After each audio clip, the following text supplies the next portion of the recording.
ভাই কি অবস্থা দেখেন, এই যে খবরটা দেখেন। কিছু উপদেষ্টার ভূমিকায় উদ্বিগ্ন বিএনপি। গতকালকে জামাত বলছে তাদের কাছে কল রেকর্ড আছে, তারা কি আলোচনা করে তাদের বিরুদ্ধে।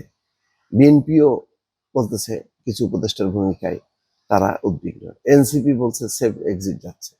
এই তিনটা প্রধান রাজনৈতিক দল যদি এইভাবে বলে, তাহলে ডক্টর মোহাম্মদ ইউনূসের পক্ষে কিভাবে নির্বাচন করা সম্ভব হবে আপনারা বলেন।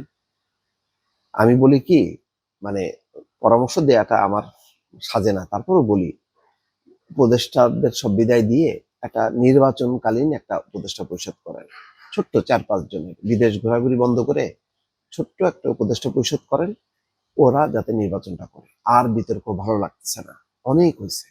যত সময় যাবে তত বিতর্ক বাড়তে থাকবে। ডক্টর ইউনূসের প্রতি কিন্তু সেই, উনি যে খুব দক্ষ ভালো প্রশাসক শাসক, এটা কিন্তু এখন আর প্রমাণিত হচ্ছে না।